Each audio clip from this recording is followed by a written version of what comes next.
ان الحمد لله نحمده ونستعينه ونستغفره ونعوذ بالله من شرور انفسنا ومن سيئات اعمالنا من يهده الله فلا مضل له ومن يضلل فلا هادي له واشهد ان لا اله الا الله وحده لا شريك له واشهد ان محمدا عبده ورسوله اما بعد فإن خير الحديث كتاب الله وخير الهدي هدي محمد صلى الله عليه وآله وسلم وشر الأمور محدثاتها وكل محدثة بدعة وكل بدعة ضلالة وكل ضلالة في النار.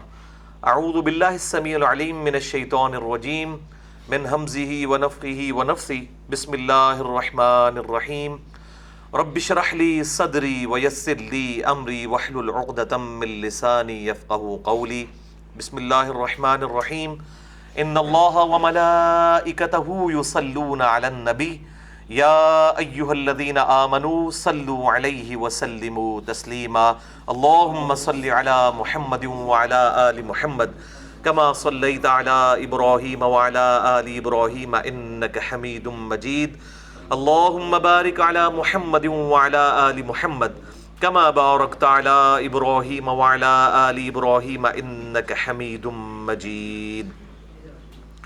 اللهم ربنا آتنا في الدنيا حسنة وفي الآخرة حسنة وقنا عذاب النار. ربنا آتنا من لدنك رحمة وهيئ لنا من أمرنا رشدا. لا إله إلا أنت سبحانك إني كنت من الظالمين. ولا حول ولا قوة الا باللہ العلی العظیم. آمین. الحمدللہ آج 25 مارچ 2017 کو ہفتے کے دن قرآن کلاس نمبر 254 میں ہم انشاءاللہ تعالی سورہ الشعراء کی آیت نمبر 52 سے آنورڈ سٹارٹ کریں گے. اعوذ باللہ من الشیطان الرجیم. بسم اللہ الرحمن الرحیم. وَأَوْحَيْنَا إِلَى مُوسَى، اور ہم نے وحی کی موسیٰ علی نبینا وعلیہ الصلاۃ والسلام کی طرف، ان اسری بعبادی، کہ میرے بندوں کو لے کر نکلو راتوں رات، انکم متبعون، بے شک تمہارا تعقب کیا جائے گا، یعنی فرعونی جو ہیں وہ تعقب کریں گے. پچھلی دفعہ بھی ہم نے موسیٰ علیہ السلام کا جو واقعہ ہے جادوگروں کے ساتھ اور فرعون کے دربار میں جو ان کی 1-to-1 ڈسکشن ہوئی دعوت توحید کے حوالے سے، اس کو ہم نے ڈسکس کیا تھا پچھلی آیات میں. اب وہیں سے یہ جو واقعات ہیں وہ آگے چل رہے ہیں کہ اللہ تعالیٰ نے موسیٰ علیہ السلام کو یہ وحی کی کہ راتوں رات میرے بندوں کو لے کر نکلو، اور یہ تقریباً 6 لاکھ کا لشکر تھا جو موسیٰ علیہ السلام لے کر نکلے. اور ظاہر ہے کہ یہ بہت بڑی تعداد تھی. 6000 لوگ اگر ایک شہر کے اندر رات کے وقت نکلیں تو آوازیں آنا شروع ہو جائیں گی.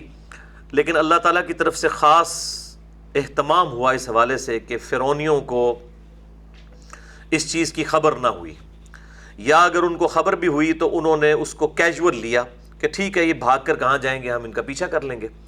اور اللہ تعالیٰ نے موسیٰ علیہ السلام کو یہ وحی فرما دی تھی کہ یہ فرعونی آپ کا پیچھا کریں گے. 12 قبائل تھے، تقریباً 50 ہزار کا ایک قبیلہ، تو یہ تقریباً 6 لاکھ کے قریب یہ نفری بنتی ہے بنی اسرائیل کی، جس کو لے کر سیدنا موسیٰ علیہ السلام راتوں رات نکلے. فَأَرْسَلَ فِرْعَوْنُ فِي الْمَدَائِنِ حَاشِرِينَ، پس فرعون نے مختلف شہروں میں ہرکارے بھیجے. یعنی یہ ساتھ ساتھ یہ بھی سٹوری چل رہی ہے کہ فرعون جو ہے وہ بھی جو ہے وہ پبلک ڈائنامکس کو دیکھتے ہوئے اپنے لیے حالات و واقعات فیور میں لانے کے لیے پیرلل میں وہ اپنے ہرکاروں کو مختلف شہروں میں روانہ کر رہا تھا. اور بنی اسرائیل کو ظاہر ہے یہ آؤٹ سائیڈر سمجھتے تھے. بنی اسرائیل کو تو اللہ تعالیٰ نے غلبہ دے دیا تھا حضرت یوسف علی نبینا علیہ الصلاۃ والسلام کی وجہ سے، اور پھر کافی عرصے تک بنی اسرائیل ہی حکومت میں رہے مصر کے اندر. اس کے بعد وہاں کی ایک نیشنل موومنٹ اٹھی کہ یہ باہر سے آؤٹ سائیڈر شام سے آ کر یہاں پہ آباد ہو گئے ہیں، اصل حق تو ہمارا ہے حکومت کرنے کا. اور اس موومنٹ کو کامیابی حاصل ہوئی، اسی کے نتیجے میں فرعونی جو ہے وہ غالب آئے. اب دوبارہ ان کو یہ فکر پڑ گئی تھی کہ موسیٰ علیہ السلام کو اللہ تعالیٰ نے بنی اسرائیل کا منجی بنا کر، نجات دہندہ بنا کر بھیجا تھا، اور انہیں یہ خطرہ تھا کہ ہماری یہ ساری سلطنت جو ہے وہ اس شخص کی وجہ سے خطرے میں ہے، تو وہ ساتھ ساتھ اپنے لوگوں کو بھی ابھار رہے تھے موسیٰ علیہ السلام کے خلاف۔ تو ہرکار مختلف شہروں میں بھیج دیے، ان ہؤلاء لشرذمۃ قلیلون، اور ساتھ ہی انہوں نے لوگوں کو یہ کہنا شروع کر دیا کہ ایک بڑی چھوٹی سی جماعت ہے جنہوں نے یہ دنگا فساد شروع کیا ہے، نعوذ باللہ، اور یہ فساد فی الارض کر رہے ہیں۔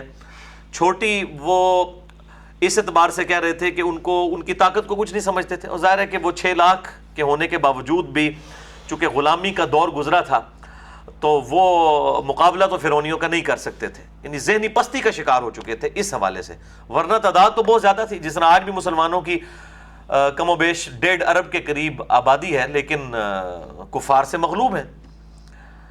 تو یہ چھوٹی سی جماعت ہے، وَإِنَّهُمْ لَنَا لَغَائِظُونَ، اور انہوں نے ہمیں سخت تنگ کر رکھا ہے اور برانگیختہ اور غیظ و غضب میں ہمیں کر رکھا ہے، وَإِنَّا لَجَمِيعٌ حَاذِرُونَ، لیکن اس میں کوئی فکر کرنے کی ضرورت نہیں، بے شک ہم ان سے بڑے محتاط ہیں، یعنی ہم نے ان کی پوری سرگرمیوں پہ نظر رکھی ہوئی ہے کہ ان کی کیا ایکٹیویٹیز ہیں شہروں کے اندر اور یہ کیا کرنے جا رہے ہیں، ساتھ ساتھ یعنی وہ تسلی بھی دے رہے ہیں۔ فَأَخْرَجْنَاهُمْ مِنْ جَنَّاتٍ وَعُيُونٍ، اللہ تعالیٰ فرماتا ہے ہم نے نکالا انہیں ان کے باغوں سے اور چشموں سے، یعنی اپنے محلات سے نکال کے ان کو جو ہے سمندر کے اندر غرق کیا۔ وَكُنُوزٍ وَمَقَامٍ كَرِيمٍ، اور بھرپور خزانوں اور شاندار محلات سے ان کو نکالا۔ كَذَلِكَ وَأَوْرَثْنَاهَا بَنِي اسرائیل، اور اس طرح زمین میں ہم نے وارث کر دیا بنی اسرائیل کو۔ فَأَتْبَعُوهُمْ مُشْرِقِينَ، تو وہ اشراق کے وقت یعنی صبح کے وقت پیچھا کرتے ہوئے حضرت موسیٰ علیہ السلام اور ان کے جو بنی اسرائیل ساتھ تھے ان کا پیچھا کرتے ہوئے نکلے۔ فَلَمَّا تَرَاءَ الْجَمْعَانِ، جب انہوں نے ایک دوسرے کو دیکھ لیا، یعنی 6 لاکھ کے لشکر جو بنی اسرائیل کا تھا، انہوں نے دیکھا کہ فرعونی جو ہے وہ فرعون سمیت جو ہے ہمارا تعاقب کرتے ہوئے یہاں پہ آ پہنچے ہیں، اور انہوں نے وہ دیکھ بھی لیا، تو قال اصحاب موسیٰ، تو موسیٰ علیہ السلام کے اصحاب نے کہا اِنَّا لَمُدْرَكُونَ، بے شک اب تو ہم پکڑے گئے۔ یعنی یہ مطلب آپ ان کی کمٹمنٹ کا حال آپ دیکھ لیں، ایک طرف ہمارے محبوب صلی اللہ علیہ وسلم کے جانثار اصحاب تھے کہ جو اپنی جانیں دے کر اللہ کے محبوب صلی اللہ علیہ وآلہ وسلم کی حفاظت کیا کرتے تھے، اور ایک یہ اصحاب ہیں جنہوں نے کم صرف میڑا مارنا ہے، صرف تانا زنی۔ آپ یہ آگے بھی دیکھیں گے کہ جب جہاد کا حکم آیا تو صرف 2 یا 3 بندے تیار ہوئے 6 لاکھ کے لشکر میں سے، باقی لوگ تیار ہی نہیں ہوئے۔ یہی وجہ ہے کہ ہمارے محبوب صلی اللہ علیہ وآلہ وسلم کو جو جانثار صحابہ ملے ہیں ان کی تعریف اللہ تعالیٰ نے تورات اور انجیل میں کی ہے۔ محمد الرسول اللہ والذین معہ اشداء علی الکفار رحماء بینہم، اور آگے چلتا ہے کہ اللہ تعالیٰ نے ان کی توصیف جو ہے وہ تورات میں اور انجیل میں بھی بیان کی تھی کہ بڑی کمٹمنٹ والے لوگ ہوں گے، اور آپ دیکھیں کس پیشن کے ساتھ وہ نکلے ہیں۔ اللہ کے محبوب صلی اللہ علیہ وسلم کے وعدوں پہ ان کو کیسا پکا یقین تھا کہ سیدنا ابو بکر الصدیق رضی اللہ تعالیٰ عنہ علیہ السلام کے دور میں جب وہ خلیفۃ الرسول بنائے گئے آپ صلی اللہ علیہ وآلہ وسلم کی وفات کے بعد، تو عرب کے کتنے قبائل مرتد ہو گئے، ہزاروں لوگ مرتد ہو گئے، اسلام چھوڑ گئے، جو فتح مکہ کے موقع پر اسلام کی وجہ سے دب کے اسلام قبول کر چکے تھے یہ غزوہ حنین کے بعد۔ اور سیدنا ابو بکر الصدیق رضی اللہ تعالیٰ عنہ ثابت قدم رہے، حتیٰ کہ حضرت عمر کے بھی پاؤں لڑکھڑا گئے اس موقع پر، اور حضرت ابو بکر نے پھر ڈانٹا عمر کو کہ جب تم کافر تھے اس وقت بڑے سخت تھے اور اسلام میں آ کے بزدل ہو گئے ہو، مجھے اکیلا بھی ان تمام محاذوں پر لڑنا پڑا، چاہے وہ جھوٹے پیغمبر کے خلاف لڑنا پڑے، چاہے جو ہے وہ منکرین زکوٰۃ کے خلاف، میں سارے محاذوں کے اوپر جنگ کھولنے کے لیے تیار ہوں کہ اللہ کے نبی کا وعدہ ہے ہمارے ساتھ کہ رومن امپائر بھی ہمیں ملے گی اور پرشین امپائر بھی جو ہے وہ گرے گی۔ اور پھر لوگوں نے دیکھا آپ صلی اللہ علیہ وآلہ وسلم کی مبارک زندگی میں تو نہیں، لیکن آپ کی زندگی کے بعد یہ ریولوشن آئی کہ 6 سے 7 سالوں کے اندر دونوں بڑی سپر پاور جو ہیں وہ سیدنا عمر فاروق رضی اللہ تعالیٰ عنہ کے قدموں میں آ کے ڈھیر ہو گئی۔ جنگ قادسیہ کے اندر پرشین امپائر گری اور جنگ یرموک کے اندر رومن امپائر نے بھی گھٹنے ٹیک دیے۔ تو یہ اللہ تعالیٰ کی خاص نصرت تھی اصحاب رسول صلی اللہ علیہ وآلہ وسلم کے ساتھ۔ اب وہ کہہ رہے ہیں کہ اے موسیٰ مروا دیا آپ نے، ہم تو پکڑے گئے۔ قال کلا، انہوں نے کہا نہیں، ان معی ربی سیہدین، بے شک میرا رب میرے ساتھ ہے، میری رہنمائی فرمائے گا، کوئی ٹینشن لینے کی ضرورت نہیں ہے، اللہ ہمارے ساتھ ہے۔ یہ سیم بات آپ صلی اللہ علیہ وآلہ وسلم نے کہی تھی سیدنا ابو بکر صدیق کو۔ صحیح بخاری میں آتا ہے جب غار ثور کے اندر دونوں جو ہے پناہ لی اللہ تعالیٰ کی اجازت سے، اور کافر بالکل اس غار کے دہانے پر آ گئے، اور اس کا ذکر سورہ التوبہ کے اندر بھی موجود ہے۔ تو حضرت ابو بکر نے کہا یا رسول اللہ یہ تو ہمارے بالکل قریب آ گئے ہیں۔ انہوں نے یہ نہیں کہا یا رسول اللہ مروا دیتا ہے، انہوں نے ایک اپنے خدشے کا اظہار کیا، تو آپ صلی اللہ علیہ وسلم نے فرمایا کہ مت غم کرو، تمہارا ان دونوں کے بارے میں کیا خیال ہے کہ جن کا تیسرا ان کا رب ان کے ساتھ ہے، اللہ ہمارے ساتھ ہے۔ اور پھر اللہ تعالیٰ نے وہاں سے بھی نجات دی۔ تو یہ پیغمبروں کا کانفیڈنس لیول ہوتا ہے، پیغمبر کا جو کانفیڈنس لیول ہے وہ کوئی اچیو نہیں کر سکتا، کسی صحابی کو بھی وہ کانفیڈنس لیول کبھی نہیں مل سکتا جو ایک پیغمبر کو حاصل ہوتا ہے۔ ظاہر ہے کہ اس نے ہر چیز سامنے دیکھ لی ہوتی ہے، وہ حق الیقین پر پہنچے ہوتے ہیں۔ باقی سب کے سب لوگ پیغمبروں کے وعدے کے اوپر یقین رکھتے ہیں، جبکہ پیغمبر تو ہیں ایسی ہستی جن کو اللہ تعالیٰ نے حق اور باطل دکھا دیا ہوا ہے آخری درجے میں۔ تو موسیٰ علیہ السلام نے کہا ہمارا رب ہمارے ساتھ ہے، وہ ضرور ہماری رہنمائی کرے گا۔ فَأَوْحَيْنَا إِلَى مُوسَىٰ، تو ہم نے موسیٰ علیہ السلام کی طرف وحی کی، أَنِ اضْرِب بِعَصَاكَ الْبَحْرَ، کہ اپنا جو عصا ہے یہ آپ سمندر کے اوپر ماریے۔ یہ سمندری جھیلیں تھیں جو اب نہر سوئز بن چکی ہے، یہ کئی ایک سمندری جھیلیں تھیں جن کو عبور کر کے جو ہے وہ مصر کے لوگ اس طرف آیا کرتے تھے، مشرق وسطیٰ کی طرف، اور بعد میں یہ ان ساری جھیلوں کو جوڑ کر نہر سوئز بنا دی گئی، جو سمجھ لیں کہ ایک لائف لائن ہے اس حوالے سے، جو اب پاکستان کی نہر سوئز یہ جو ہے وہ سی پیک کا منصوبہ انشاءاللہ تعالی بننے جا رہا ہے انشاءاللہ۔ تو یہ بھی بلینز آف ڈالر کی کمائی ہے مصر کو نہر سوئز سے۔ تو یہ وہ سارے چھوٹی چھوٹی سمندری جھیلیں تھیں جن کو عبور کر رہے تھے موسیٰ علیہ السلام بنی اسرائیل کو لے کے۔ یہ کوئی دریائے نیل نہیں تھا جس کو عبور کیا، دریائے نیل تو مصر کے درمیان سے گزرتا ہے۔ تو بہرحال وہاں پر اللہ تعالیٰ نے وحی کی، تو انہوں نے اس اپنے عصا کو مارا اس پانی کے اوپر، تو فَانْفَلَقَ فَكَانَ كُلُّ فِرْقٍ كَالطَّوْدِ الْعَظِيمِ، تو سمندر پھٹ گیا اور پانی کا ہر حصہ بڑے پہاڑ کی مانند ہو گیا۔ یعنی سمندر کی جھیل وہ درمیان سے پھٹی اور پانی یوں الگ ہوا حتیٰ کہ خشکی تک نکل آئی، اور وہ پانی دونوں طرف بڑے بڑے سمجھ لیں کہ پہاڑ بن گئے پانی کے، اللہ تعالیٰ کی طرف سے وہ رک گئے۔ اور ظاہر ہے فزیکل فینومینا آف نیچر تو انسان کے لیے نا، اللہ کے لیے تو کوئی معاملہ نہیں ہے اس فزیکل فینومینا آف نیچر کو توڑنا۔ بہرحال جیسے ہی یہ معاملہ ہوا، یہ سیم جو سین ہے وہ 10 کمانڈمنٹس فلم جو بنائی ہے ہالی ووڈ نے، انہوں نے فلمایا بھی ہے، اس میں بڑی بےہودہ چیزیں بھی ہیں لیکن کچھ سین جو ہیں وہ باقی زبردست انہوں نے فلمائے ہیں۔ تو بہرحال موسیٰ علیہ السلام جو ہے اپنے ساتھیوں کے ساتھ اس میں سے گزرے۔ وَأَزْلَفْنَا ثَمَّ الْآخَرِينَ، اور ہم نے قریب کر دیا دوسرے فریق کو بھی ان کے، وہ گزرے۔ اب وہ اتنے بیوقوف تھے کہ انہوں نے یہ اتنا بڑا معجزہ دیکھ کر بھی اسلام نہیں قبول کیا، حالانکہ اتنا بڑا معجزہ دیکھ کے وہاں ہی فرعون کو کلمہ پڑھ لینا چاہیے تھا، لیکن جب اللہ تعالیٰ کی طرف سے مہر لگ جائے نا، پھر انسان کے سامنے سارے دلائل بھی آ جائیں، کبھی انسان حق قبول نہیں کرتا۔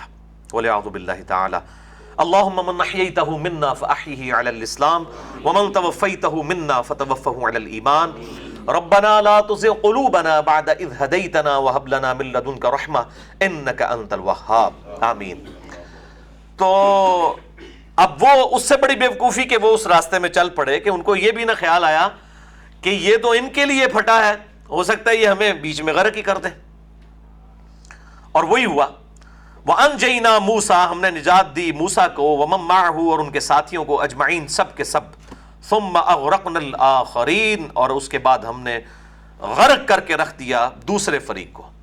یعنی جیسے ہی انہوں نے وہ خشکی کا راستہ عبور کیا، ابھی فرعونی بالکل سینٹر میں پہنچے تھے، ظاہر تھوڑا فاصلہ تو تھا، تو اللہ تعالیٰ کی طرف سے حکم ہوا اور دونوں طرف سے وہ پہاڑ کی موجیں مل گئیں اور سمندر میں غرق ہو گئے۔ اور سورہ یونس میں آتا ہے کہ وہاں پہ پھر فرعون نے پکارا کہ میں موسیٰ علیہ السلام اور بنی اسرائیل کے رب کے اوپر ایمان لاتا ہوں، تو اللہ تعالیٰ نے فرمایا وہاں پر الآن، اب ایمان لے کر آیا، کوئی فائدہ نہیں، جامع ترمذی میں حدیث ہے کہ موت کے غرغرے سے پہلے پہلے اسلام لانا قبول ہے، اس کے بعد اسلام قبول نہیں کسی کا۔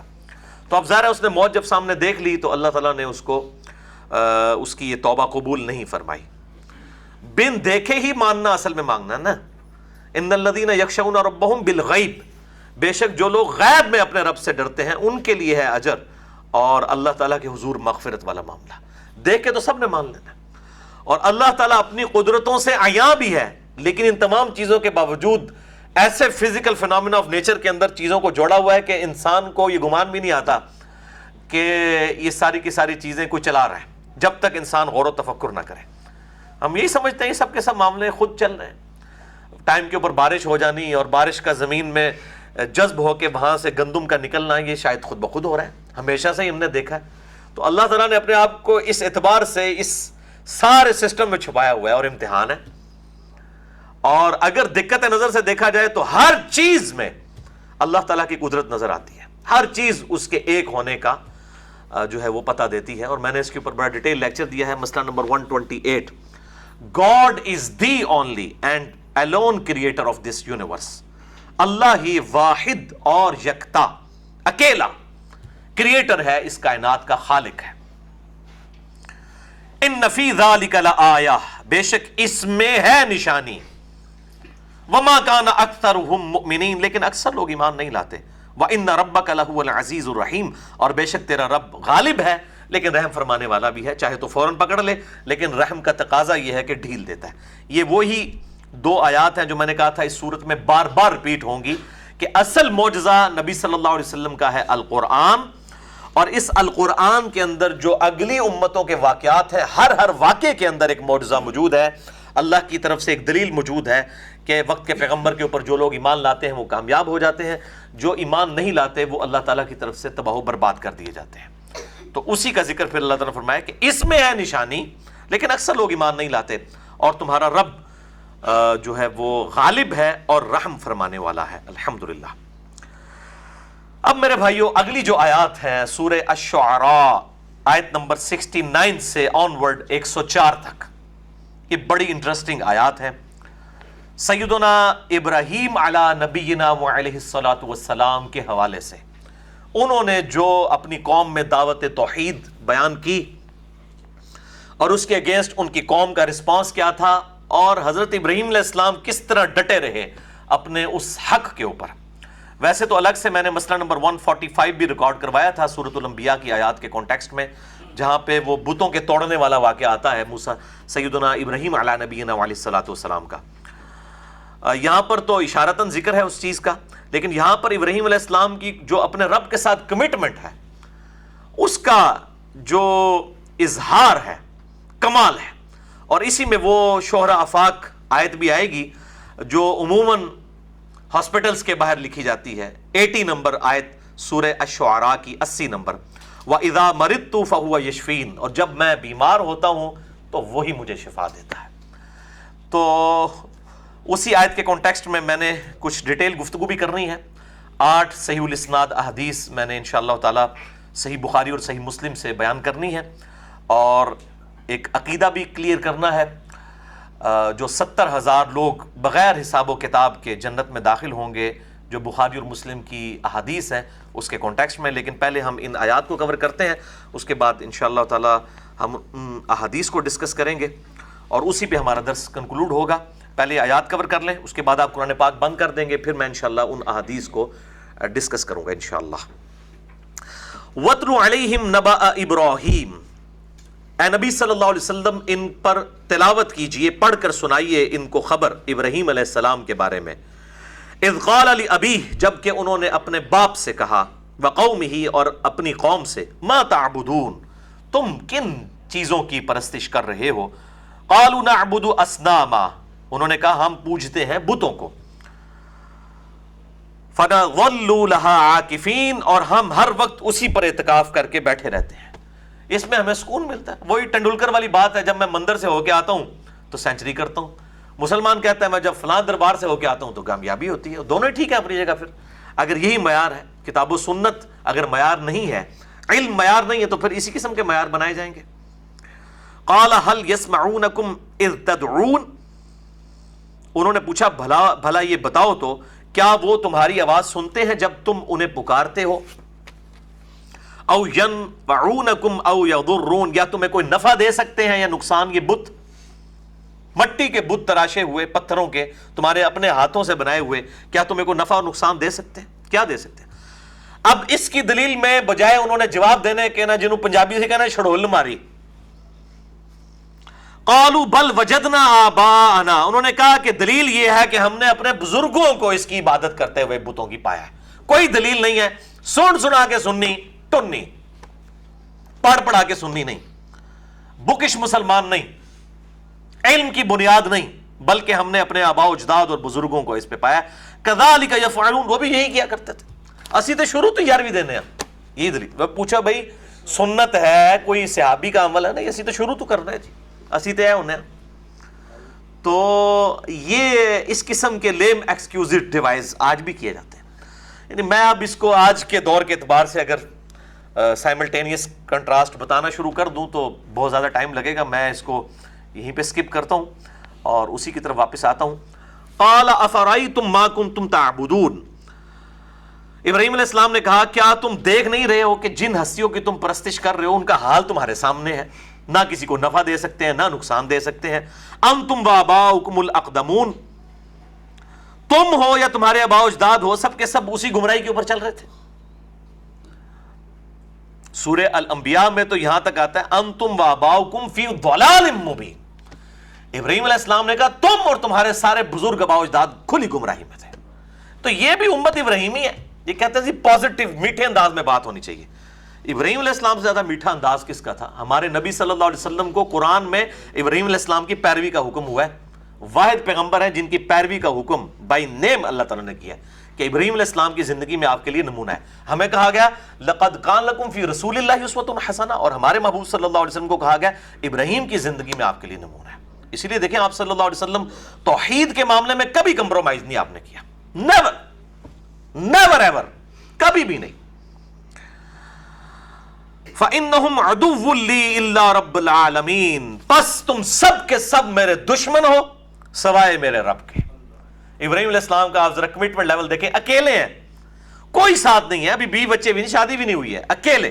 اسی لیے سورہ النحل میں آیا نا کہ ابراہیم اکیلے ہی پوری امت تھا، اس پہ بھی میرا مسئلہ نمبر 125 ریکارڈڈ موجود ہے۔ ابراہیم علیہ السلام اکیلے ہی پوری امت تھے، اپنی ذات کے اندر پوری امت ہے۔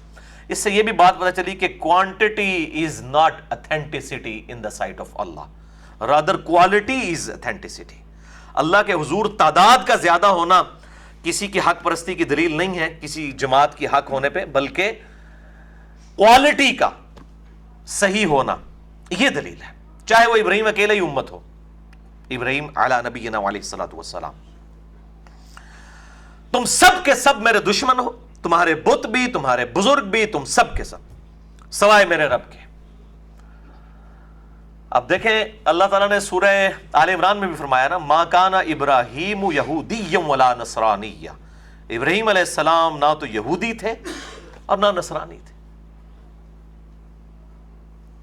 ما کان ابراہیم یہودیا ولا نصرانیا ولکن کان حنیفا مسلما وما کان من المشرکین، بلکہ وہ حنیفہ تھے، سب سے ٹوٹ کر ایک اللہ کے ہو جانے والے، اور مشرک نہیں تھے۔ یعنی وہ یہودی کہتے تھے ابراہیم علیہ السلام ہم ابراہیم کے ٹریک پہ ہیں، عیسائی کہتے تھے ہم ابراہیم کے ٹریک پہ ہیں۔ اللہ تعالیٰ میں ابراہیم مشرک تو نہیں تھے، وہ تو ایک رب کے ہو گئے ہوئے تھے، اور تم شرک کرتے ہو۔ اس پہ ڈاکٹر اسرار صاحب اکثر فرمایا کرتے تھے کہ جب یہ آیات آپ پڑھیں نا تو یہ بھی ذہن میں رکھ لیں، جیسے ابراہیم علیہ السلام کو کہا گیا نا کہ نہ ابراہیم علیہ السلام یہودی تھے نہ عیسائی تھے، بلکہ سب سے ٹوٹ کر ایک اللہ کے ہو گئے تھے، اور وہ مسلم تھے، مسلمان تھے، سر تسلیم خم کرنے والے تھے۔ تو اسی بٹوین دا ورڈز ہمارے لیے بھی اس میں عبرت ہے کہ محمد رسول اللہ صلی اللہ علیہ وسلم نہ تو سنی تھے نہ شیعہ تھے، بلکہ وہ سب سے ٹوٹ کر ایک اللہ کے ہو گئے تھے، مسلم تھے۔ سیم اینالوجی ہے نا جی، اب بائی نیم تو نہیں اس طرح اللہ تعالیٰ نے چیزیں بتانی، گائیڈ لائنز دینی ہے، اسی ٹریک کے اوپر یہ امت بھی ٹکڑی میں بٹ چکی ہے۔ کل حزب بما لدیہم فرحون فتقطعوا امرهم بینہم زبرا، انبیاء کے جانے کے بعد انہوں نے امتوں نے انبیاء کی تعلیمات کو پارا کر دیا۔ کل حزب بما لدیہم فرحون، ہر گروہ اس کے اوپر خوش ہے جو اس کے پاس ہے۔ کوئی جو ہے صرف اہل بیت کو لے کے چل رہا ہے، کوئی صرف اصحاب کو لے کے چل رہا ہے، کوئی صرف توحید کو لے کے چل رہا ہے، کوئی صرف عشق رسول کو لے کے چل رہا ہے، اور باقی ساری چیزیں ملاوٹ کی ہوئی ہیں، اور ہر گروہ اس میں خوش ہے کہ ہاں ہمارے پاس یہ ایسٹ تو ہے، چلو وہ نہیں تے ہے نا۔ یہ ہر نبیوں کی امت کے ساتھ یہی معاملہ ہوا۔ تو ابراہیم علیہ السلام کہتے ہیں کہ تم سب کے سب میرے دشمن ہو سوائے میرے رب کے جو سارے جہانوں کا پالنے والا ہے، الذی خلقنی فہو یہدین، اسی نے مجھے پیدا کیا، وہی میری رہنمائی بھی کرے گا۔ اللہ اکبر۔ والذی یمیتنی ثم یحیین، اور وہی مجھے مارے گا بھی اور مارنے کے بعد مجھے زندہ بھی کرے گا۔ اچھا، اس سے پہلے والی وہ آیت رہ گئی، والذی ہوا یطعمنی ویسقین، اور وہی اللہ ہے جو مجھے کھانا بھی کھلاتا ہے اور پانی بھی پلاتا ہے۔ اللہ اکبر۔ وَإِذَا مَرِضْتُ فَهُوَ يَشْفِينِ، اور جب میں مریض ہوتا ہوں، بیمار ہو جاتا ہوں، تو وہی مجھے شفا دیتا ہے۔ وَالَّذِي يُمِيتُنِي ثُمَّ يُحْيِينِ، اور وہی مجھے مارے گا بھی، وہی زندہ کرے گا۔ آپ دیکھیں ابراہیم علیہ السلام ہر چیز کو اللہ کی طرف منسوب کر رہے ہیں، کسی بزرگ بابے کی طرف نہیں کر رہے۔ یہ ابراہیم علیہ السلام کا لیول ہے، باقی لوگ تو چھوڑ دینا، وہ تو کسی لیول پہ ہی نہیں آتے۔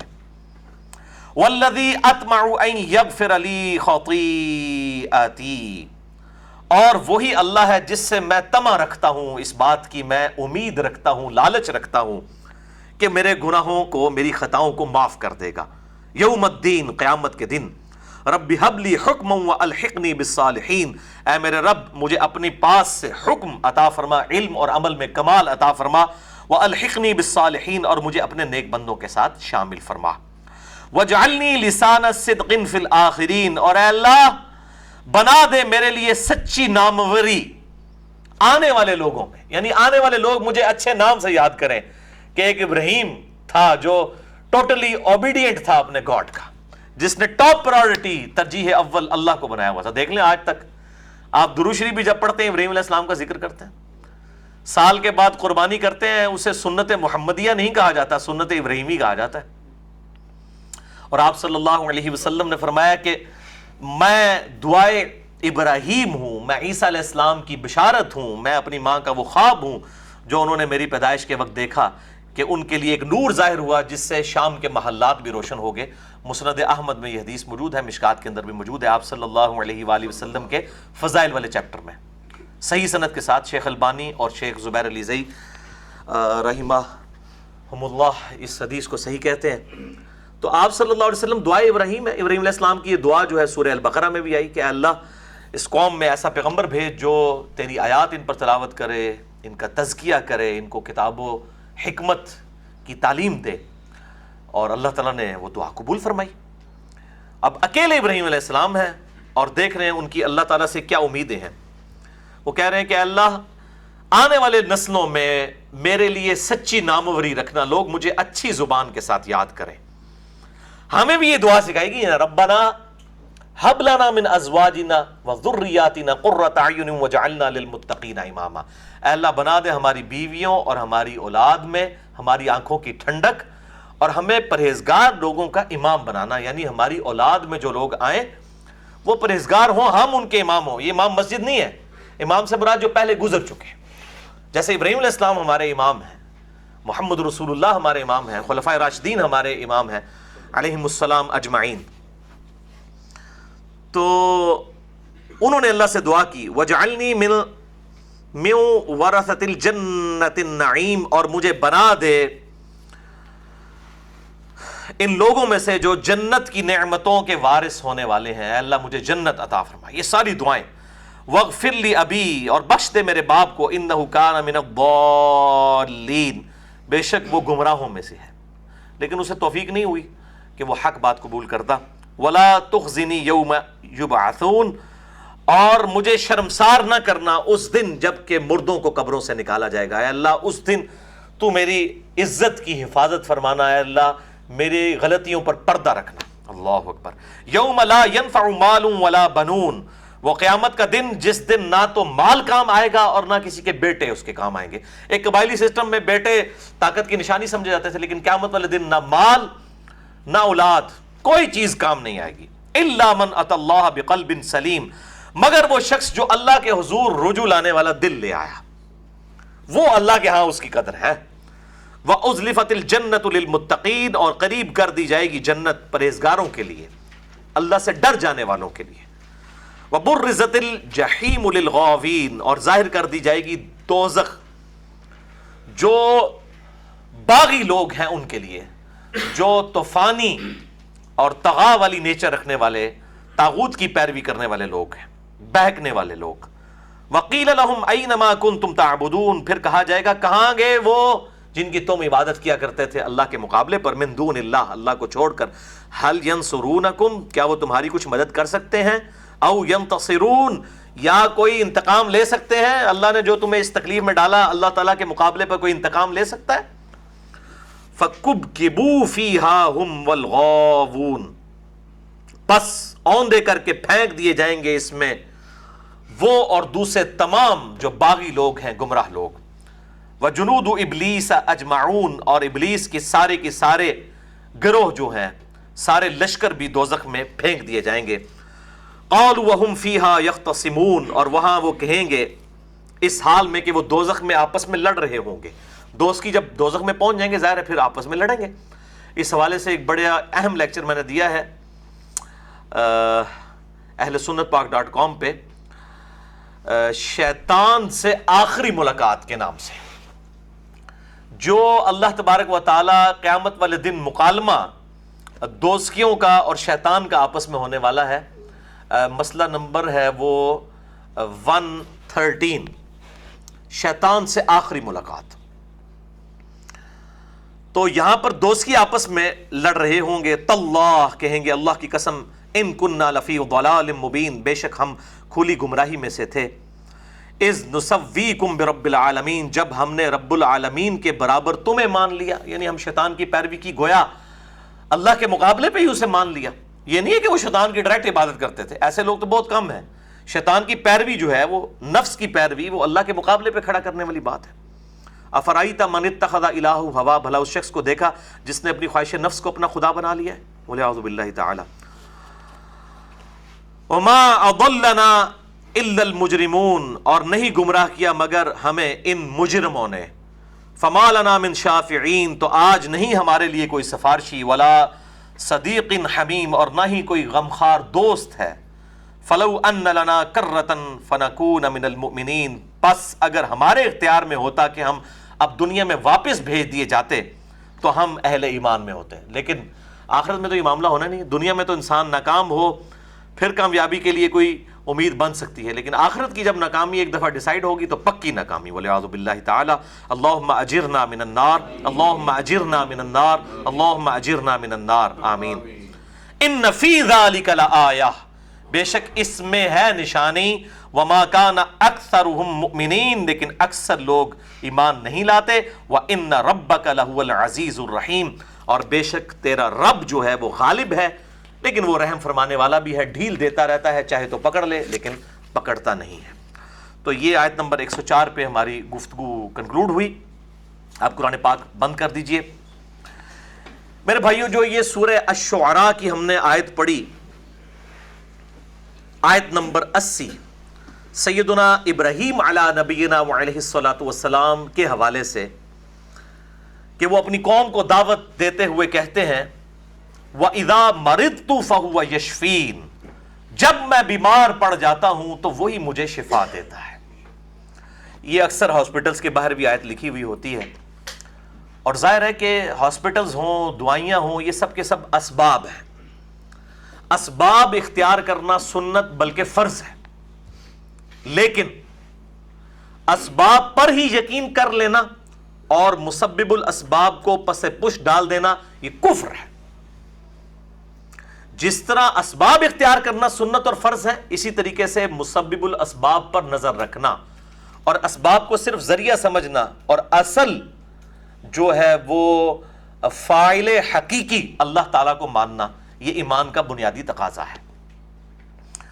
لہٰذا اسی کانٹیکسٹ میں نے کچھ ڈیٹیل گفتگو کرنی تھی، تو اب باقی جو ہمارا تقریباً 25 منٹ بچے ہیں اس میں ان 8 صحیح الاسناد احادیث کو کور کروں گا اسی کانٹیکسٹ میں، جو بیماریوں کے لیے ہم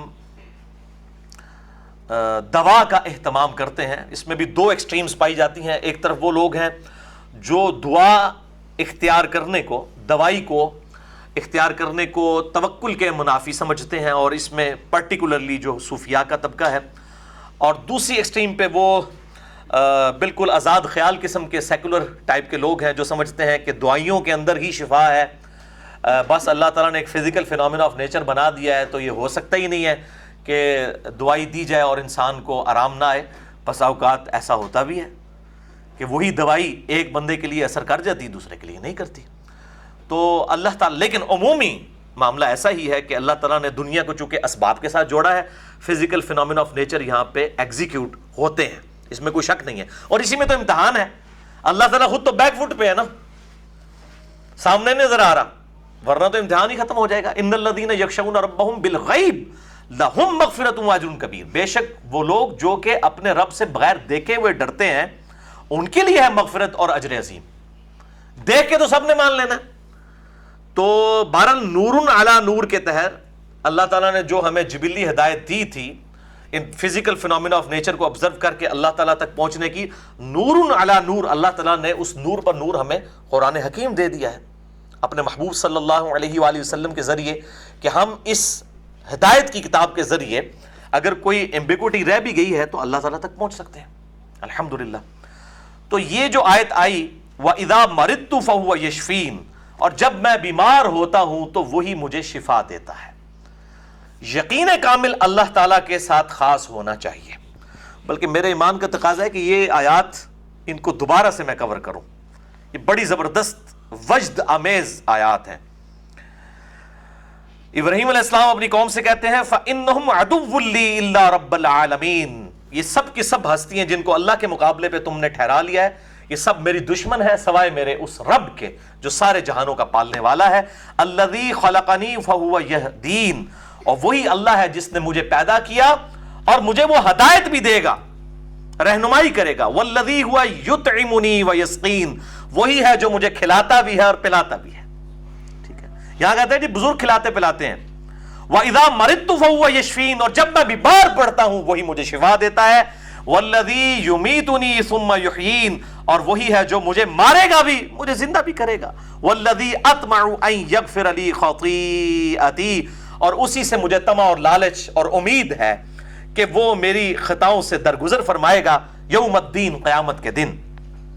رَبِّ هَبْ لِي حُکْمًا وَأَلْحِقْنِي بِالصَّالِحِينَ، اے اللہ مجھے اپنی طرف سے علم و عمل حکم عطا فرما اور مجھے اپنے نیک بندوں میں شامل فرما. آمین. اور ابراہیم علیہ السلام کو اللہ تعالیٰ نے شامل فرمایا، اور وہی جو اگلی دعا ہے وَاجْعَل لِّي لِسَانَ صِدْقٍ فِي الْآخِرِينَ، اور اے اللہ آنے والے لوگوں میں میرا تذکرہ جو ہے ناموری اچھی زبان کے ساتھ ہو. وہ آج تک ہے درود ابراہیمی کی شکل میں اور قربانی کی شکل میں، جو دنیا میں کروڑوں مسلمان ہر سال جو ہے وہ 10 ذوالحجہ کے دن قربانی یوم النحر سنت ابراہیمی پہ عمل کرتے ہیں. کتنی حیران کن بات ہے، ہم اسے سنت محمدی نہیں کہتے صلی اللہ علیہ وآلہ وسلم، سنت ابراہیمی کہتے ہیں، اور اس درود کو بھی درود ابراہیمی کہا جاتا ہے. ابراہیم علیہ السلام اللہ تعالیٰ کے لاڈلے پیغمبر خلیل، ہمارے محبوب صلی اللہ علیہ وسلم کو بھی ان کی اتباع کا حکم، ہمیں تو حکم کہ لقد کان لکم فی رسول اللہ اسوۃ حسنہ، اور ہمارے محبوب صلی اللہ علیہ وسلم کو حکم کہ ابراہیم علیہ السلام کی زندگی میں آپ کے لیے نمونہ ہے. الحمدللہ. اور میں پھر وہی بات ریپیٹ کروں گا کہ ابراہیم علیہ السلام کی زندگی میں یہ نمونہ بھی حاصل کریں. ما کان ابراہیم یہودی ولا نصرانیہ، ابراہیم نہ یہودی تھے نہ وہ نصرانی تھے نہ عیسائی. ولیکن کان حنیفا مسلما وما کان من المشرکین، بلکہ وہ سب سے ٹوٹ کر ایک اللہ کے ہو گئے تھے، سر تسلیم خم کرنے والے تھے، مسلم تھے، مسلمان تھے، اور مشرکین میں شامل نہیں. یہ سب سے بڑا ٹائٹل ابراہیم علیہ السلام کا قرآن میں ہے وما کان من المشرکین. کسی درجے میں بھی شرک نہیں تھا، خواہش نفس کی پیروی بھی نہیں تھی، ہر لحاظ سے شرک سے آزاد تھے. تو ہم بھی کہتے ہیں کہ محمد رسول اللہ صلی اللہ علیہ وسلم، جو ڈاکٹر سرار صاحب انہی آیات پہ کہا کرتے تھے کہ محمد رسول اللہ نہ تو سنی تھے نہ شیعہ تھے، بلکہ وہ مسلمان تھے، مسلم تھے. اللہ تعالیٰ ہمیں بھی پکا سچا مسلم بنائے. آمین. سر تسلیم خم کرنے والا اور فرقہ واریت کی لعنت سے بچائے. اور اسی کانٹیکسٹ میں وہ جو سورہ الانعام کی آیت نمبر 159 ہے، ان الذین فرقوا دینہم وکانوا شیعا لست منہم فی شیء، اے محبوب صلی اللہ علیہ وآلہ وسلم، بے شک جنہوں نے دین میں فرقے بنائے اور اپنے آپ کو گروہوں میں بانٹ لیا، آپ کا ان سے کوئی تعلق نہیں ہے، ان کا معاملہ اللہ کے سپرد، قیامت والے دن وہ ان کو بتا دے گا جو کچھ وہ دنیا میں کرتوت کیا کرتے تھے، والعیاذ باللہ تعالی۔ بہرحال اس فرقہ واریت کی لعنت کے حوالے سے میرا مسئلہ نمبر 72 ریکارڈڈ موجود ہے اہل سنت پاک .com ہماری ویب سائٹ پہ، جسے شوق ہو تو وہ دیکھ سکتا ہے۔ اب میرے بھائیو، یہ جو آیت آئی سورہ الشعراء آیت نمبر 80، وَإِذَا مَرِضْتُ فَهُوَ يَشْفِينِ، اور جب میں بیمار پڑتا ہوں تو وہی اللہ مجھے شفا دیتا ہے۔ اسی کے کانٹیکسٹ میں میں نے 8 صحیح الاسناد احادیث ڈسکس کرنی ہے، اور یہ 8 کا عدد میں نے لیا ہے صحیح مسلم کی وہ حدیث 553 انٹرنیشنل نمبر کے مطابق کہ جو شخص وضو کرنے کے بعد ایک دفعہ پڑھ لے اشہد ان لا الہ الا اللہ وحدہ لا شریک لہ واشہد ان محمدا عبدہ ورسولہ، جسے ہم عرف عام میں دوسرا کلمہ کہتے ہیں، شہادت، تو اللہ تعالیٰ جنت کے 8 دروازے اس کے لیے کھول دے گا۔ جنت کے 8 دروازوں کی نسبت سے یہ 8 صحیح الاسناد احادیث میں کور کروں گا، لیکن یہاں پر پھر انصاف کا تقاضا ہے کہ میں آپ کو اس کتاب کا تعارف کروا دوں، مشکات المصابیح، جسے میں نے ڈکلیئر کیا ہے انسائکلوپیڈیا آف حدیث، جس پہ میرا ڈیٹیل لیکچر ہے، مسئلہ نمبر 111B، اہل سنت پاک .com ہماری ویب سائٹ پہ۔ مشکات المصابیح کا مکمل تعارف، یہ انسائکلوپیڈیا آف حدیث ہے، اہل سنت کی مین سٹریم کی 13 کتابوں کا مجموعہ ہے۔ شیخ زبیر لیزئی رحمہ اللہ تعالیٰ کی تحکیم اور تخریج کے ساتھ اہل سنت پاک .com پہ 18 MB کی 3 فائلز ہیں، ڈاؤن لوڈ کر سکتے ہیں فری، اور مین سٹریم کی ساری کتابیں اس میں کور ہیں، بخاری، مسلم، ابو داؤد، ترمذی، نسائی، ابن ماجہ، مسند احمد، الموطا امام مالک، المستدرک للحاکم اور باقی کتابیں، سنن الکبریٰ البیہقی بھی، 6294 6294 احادیث ہیں اس کے اندر۔ اور اسی بک مشکات المصابیح میں ایک چیپٹر ہے بڑا اہم، 2 چیپٹرز اسی گفتگو کے حوالے سے میں ان کو ریفر کر دوں گا، بعد میں آپ ڈیٹیل میں پڑھ سکتے ہیں۔ پہلا چیپٹر ہے کتاب الطب والرقا، یعنی طب، جو یہ بیماریوں کے علاج کے لیے دوائی استعمال کی جاتی ہے، اور رقیہ کیا جاتا ہے یعنی جھاڑ پھونک اور دم کرنا، اس کے اوپر چیپٹر ہے، اور ساتھ اس کے ساتھ پھر فال نکالنا، بدشگونی اور کہانت، یہ کاہن اور نجومیوں کے پاس جا کے جو لوگ مستقبل کی خبریں لیتے ہیں، ان کے اوپر کیا وبال ہے، یہ تمام ٹاپکس کل 92 احادیث ہیں مشکات المصابیح میں، انٹرنیشنل نمبر کے مطابق 4514 سے لے کر 4605 تک، 4514 سے لے کر 4605 نمبر احادیث تک، کل 92 احادیث۔ اور یہ جو عموماً طب نبوی کے اوپر اکثر یہ جھوٹی کتابیں مارکیٹ میں ملتی ہیں، ہر چیز کو طب نبوی بنا کے پیش کیا ہوتا ہے، کوئی حوالہ نہیں لکھا ہوتا، چند ایک احادیث ہی ثابت ہے، باقی کولوئی لوگوں نے لکھ دیتی ہیں انہوں نے۔ تو آپ یہ چیپٹر مشکات کا پڑھیں تو آپ کو طب نبوی صلی اللہ علیہ وآلہ وسلم کے حوالے سے گائیڈ لائنز ملیں گی۔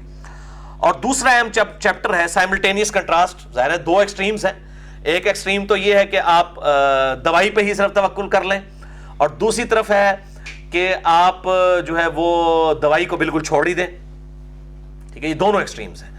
تو وہ جو دوسرا ہے معاملہ کہ توکل اللہ پر کرنا ہے دوائی کے ساتھ ساتھ، تو وہ ہے باب التوکل والصبر۔ یہ جو چیپٹر ہے مشکات المصابیح میں انٹرنیشنل نمبر کے مطابق 5295 سے لے کر 5313 تک کل 19 احادیث ہیں انٹرنیشنل نمبر کے مطابق۔ اور اسی کانٹیکسٹ میں میں نے کچھ وظائف و اذکار، نظر بد، آسیب، جادو ٹونا اور مہلک امراض سے بچنے کے جو وظائف، کچھ میں نے کریٹیکل 5 وظائف بتائے تھے، وہ مسئلہ نمبر 109 نمبر مسئلہ اہل سنت پاک .com ہماری ویب سائٹ پہ ریکارڈڈ موجود ہے، اور ہماری لیکچرز ویب سائٹ پہ بھی جانے کی ضرورت نہیں، ویسے تو مکمل 170 جو مسئلے بن چکے ہیں، اور آج کا انشاءاللہ یہ والا پورشن ملا کر یہ مسئلہ نمبر 171 ہوگا۔ اس کا مکمل PDF آپ کو مل جائے گا، جو ہائپر لنک بھی موجود ہیں YouTube کے، اور وہ ہماری ویب سائٹ کے اوپر ٹاپ کے اوپر وہ رکھا ہوا ہے، ڈاؤن لوڈ اس کا لنک تقریباً 7-8 MB کی فائل ہے، ہندی کے اندر بھی ہے، اردو میں بھی ہے، اور رومن کے اندر بھی، تینوں زبانوں کے اندر۔ اور ویسے بھی آپ YouTube میں اگر جا کے کریکٹ اسپیلنگ لکھتے ہیں، مثلا یہ آج والا لیکچر جب اپلوڈ ہوگا انشاءاللہ مسئلہ نمبر 171، تو آپ لکھیں 171 مسئلہ MAS پھر اپوسٹرافی والا کاما جو اوپر لگتا ہے، ایک نیچے والا کاما ایک اوپر والا، ALAH مسئلہ. اگر وہ کاما نہیں ڈالیں گے تو مسالہ بن جائے گا، اور وہ مسالے والی ویڈیوز کھل جاتی ہیں. پھر لوگ کہہ رہے ہوتے ہیں جی کھل نہیں رہا، تو اسپیلنگ تو آپ مسالہ نہ لکھیں، مسئلہ لکھیں. یہ عربی کا لفظ ہے، مسئلہ کہتے ہیں سوال کو. تو یہ عربی میں نے یونیک ورڈ استعمال کیا الحمدللہ. تو 171 مسئلہ، اس طرح آپ یہ 109 لکھیں گے 109 مسئلہ، تو وہ لیکچر کھل جائے گا. اب وہ 8 احادیث، تو چونکہ مشکات کا میں نے تعارف کروایا ہے، یہ مشکات میں ساری احادیث موجود ہیں. میں صرف مشکات کے نمبر بتاؤں گا، پرائمری بکس کے صرف نام بتاؤں گا، انٹرنیشنل نمبر صرف مشکات کے بتاؤں گا تاکہ آسانی ہو مجھے بتانے میں. پہلی حدیث صحیح بخاری سے ہے اور مشکات میں بھی موجود ہے. پرائمری بک اس کی صحیح بخاری ہے اور مشکات والوں نے اسی سے لی ہے. مشکات میں ہے اس کا نمبر 4514. آپ صلی اللہ علیہ وآلہ وسلم نے فرمایا اللہ تعالیٰ نے جو بیماری بھی اتاری ہے اس کی شفا بھی ساتھ ہی اتار دی ہے. الحمدللہ ہر بیماری کی شفا ہے. باقی احادیث میں آتا ہے، جیسا کہ صحیح بخاری میں آتا ہے کہ کلونجی میں موت کے علاوہ ہر مرض کی شفا ہے. موت کا کوئی علاج نہیں. موت کو نہ کوئی وظیفہ ٹال سکتا ہے نہ کوئی دوا ٹال سکتی ہے. موت نہیں ٹال سکتی، چاہے آپ بسم اللہ الذی لا یضر 1000 دفعہ پڑھیں، موت نے آ جانا ہے. جب موت نے آنا ہے وہ اپنے ٹائم پہ آنا ہے، کیونکہ وہ اللہ تعالیٰ کی طرف سے ایک ایکسیپشن ہے. دوسری حدیث صحیح مسلم سے ہے اور مشکات میں اس کا نمبر ہے 4515. آپ صلی اللہ علیہ وآلہ وسلم نے فرمایا ہر بیماری کے لیے دوا ہے، اور جب دوائی بیماری کے موافق ہو جاتی ہے تو مریض کو اللہ کے حکم سے شفا ہو جاتی ہے. یعنی جب وہ صحیح ایگزیکٹ وہی دوا جو اللہ تعالیٰ نے اس کے لیے مقدر کی ہوتی ہے کہ اس کو اس کے ذریعے سے شفا دینی ہے، جب وہ دونوں چیزیں مل جاتی ہیں تو اللہ تعالیٰ، اب اس میں آیا کہ اللہ کے اذن سے شفا ہو سکتی ہے. اللہ کے اذن سے شفا ہوتی ہے. ہو سکتا ہے دوائی میچ بھی کر جائے، اللہ تعالیٰ کا اذن نہیں ہوگا تو شفا نہیں ہوگی، اور اللہ تعالیٰ کا جب اذن ہوگا تبھی دوا میچ کرے گی. ورنہ دو سیم بیماریوں والے لوگوں کو اگر سیم دوائی دیں گے، عین ممکن ہے ایک کو شفا ہو جائے دوسرے کو نہ ہو، اور عین ممکن ہے دونوں کو ہو جائے اور عین ممکن ہے دونوں کو ہی نہ ہو. یہ بھی ممکن ہے. تو یہ دو ایکسٹریمز ہیں، ان کو بار بار یاد رکھیں. ایک طرف ایکسٹریم ہے اسباب کی نفی کی جو صوفیاء کی ہے کہ بیمار پڑے تو کہتے ہیں ٹھیک ہے جی جسم میں کیڑے پڑے. بڑے عجیب و غریب واقعات لکھے ہوئے کہ بزرگ تھے بیمار، وہ اپنے لیے کچھ کرتے ہی نہیں تھے، دوا بھی نہیں کرتے تھے، کوئی ایسا معاملہ نہیں کرتے تھے. تو یہ ایک ایکسٹریم ہے. اور بلکہ حضرت ایوب علیہ السلام کے بارے میں بھی ایک جعلی واقعہ مشہور کیا ہوا کہ ان کے جسم میں کیڑے پڑ گئے، نعوذ باللہ.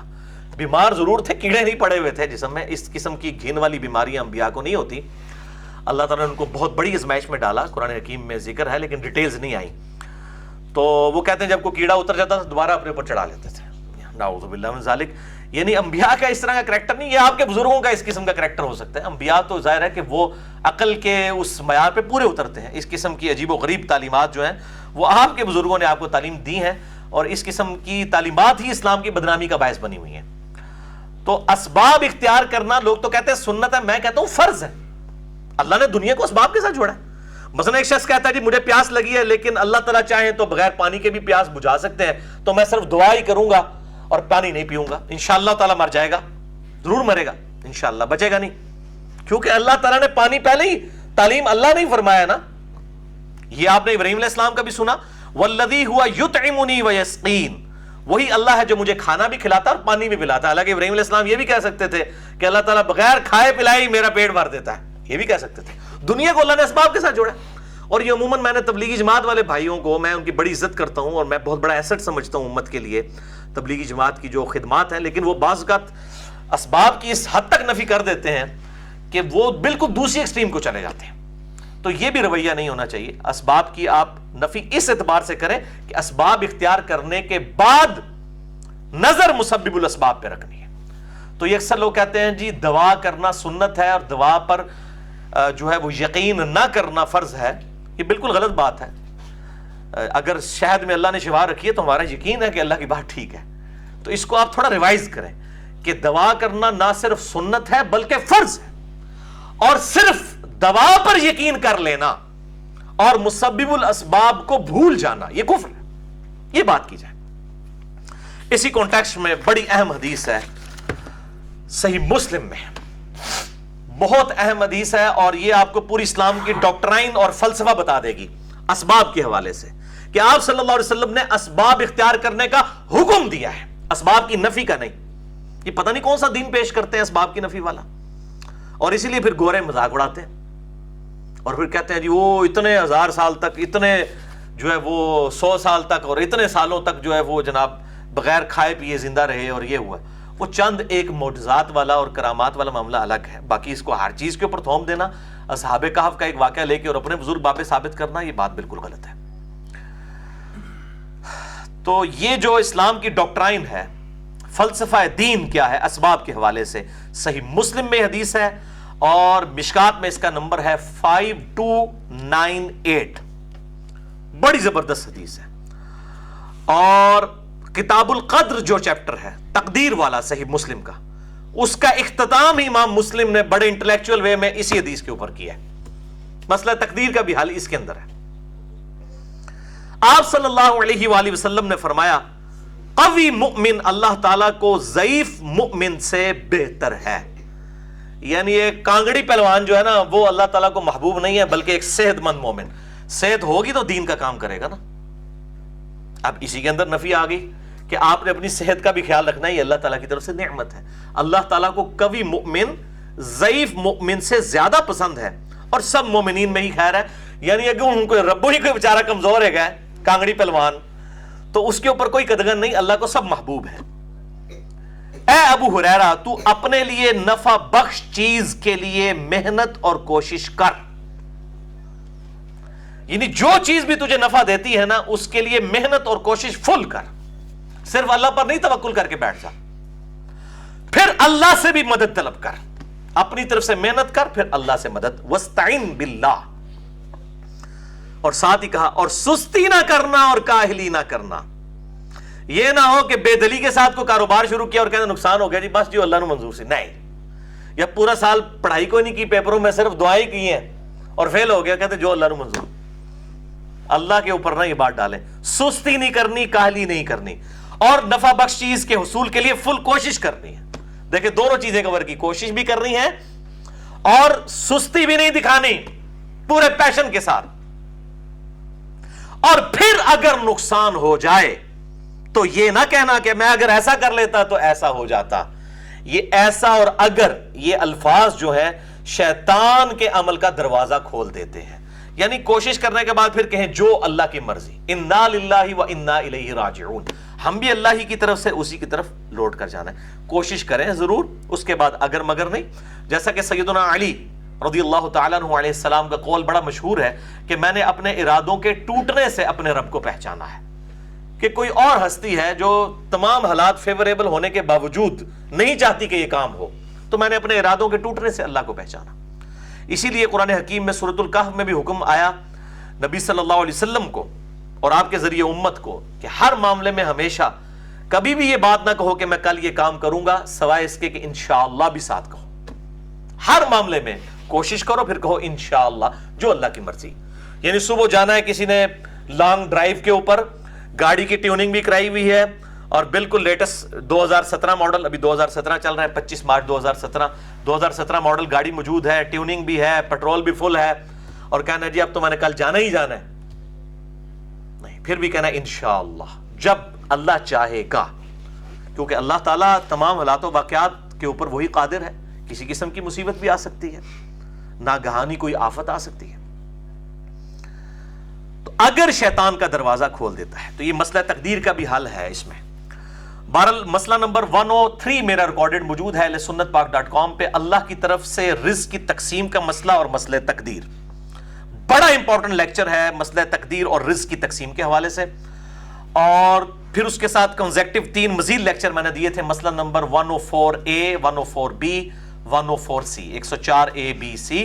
یہ کل ملا کے تقریباً 8 گھنٹے کی گفتگو ہے مسئلہ تقدیر کے اوپر, اور میں سمجھتا ہوں کہ میری زندگی کا حاصل ہے یہ گفتگو. قرآن حکیم میں 200 آیات مسئلہ تقدیر کے اوپر کراس ریفرنس کے طور پہ جتنی آئی تھیں 50 مختلف مقامات سے میں نے کور کی ہیں, اور ریسرچ پیپر بھی ان آیات کے اوپر, ریسرچ پیپر نمبر 20 اپلوڈڈ ہے sunnatpak.com پہ.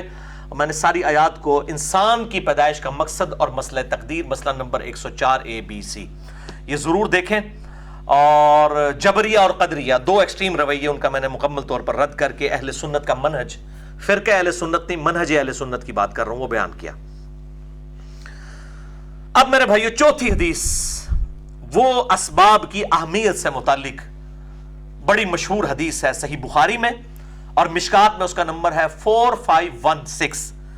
آپ صلی اللہ علیہ وآلہ وسلم نے فرمایا کہ 3 چیزوں میں شفا ہے، یعنی اللہ نے شفا رکھی ہے۔ اب ان اسباب کو اختیار کرنا جو ہے وہ در حقیقت اللہ اور اس کے محبوب صلی اللہ علیہ وسلم کے احکامات پر چلنا ہے، یہ کوئی توکل کے منافی نہیں ہے، نہ صبر کے منافی ہے۔ نمبر 1، پچھنے لگوانا جسے ہم وہ الحجامہ بھی کہتے ہیں، کپنگ انگلش کے اندر کہتے ہیں، پچھنے لگوانا۔ نمبر 2، لیکن یہ کپنگ کے اوپر میں بتاؤں اکثر احادیث جعلی ہیں، چند ایک احادیث صحیح ہیں، تو لوگوں نے وہ اپنے اس معاملے کو وہ کرنے کے لیے آپ کو طب والا جو میں نے چیپٹر بتایا اس میں آپ کو ان کے اوپر تحکیم بھی مل جائے گی۔ اکثر جعلی روایتیں مشہور کی ہوئی ہیں، چند ایک صحیح روایتیں بھی ہیں۔ نمبر 2، شہد پینے میں، اور شہد کے بارے میں تو سورہ النحل میں بھی آیا، آیت نمبر 69 میں، فیہ شفاء للناس، اس میں شفا ہے لوگوں کے لیے، شہد کے اندر۔ اب شہد میں اللہ تعالیٰ نے شفا رکھی ہے، تو شہد کو اختیار کرنا یہ کوئی توکل کے منافی نہیں ہے، بلکہ یہ اللہ تعالیٰ کے حکم کی پیروی ہے، اسباب کی نفی تو نہیں ہو سکتی۔ اور شہد تو اب جس طرح میڈیکل سائنس اس کی تصدیق کر رہی ہے، کئی بیماریاں ایسی ہیں کہ کوئی دوائی اس کا، خصوصاً یہ بچوں کو جو ریشے کا ایشو ہوتا ہے، اس میں شہد ہی سب سے زیادہ، اگر خالص آپ کو مل جائے، میڈ ان پاکستان نہ ہو، جرمنی کا بنا ہوا خالص کوئی شہد مل جائے، اس کی میں بات کر رہا ہوں، یا کوئی واقعی اعتباری بندہ ہو جو آپ کو خالص شہد دے دے، ورنہ یہاں پہ اسلام کا نام اور بڑا اس قسم کے نام یوز کر کے بھی جو ہے وہ جعلی قسم کے شہد جو ہے مارکیٹ کے اندر بیچے جا رہے ہیں۔ تو شہد کے اندر شفا ہے۔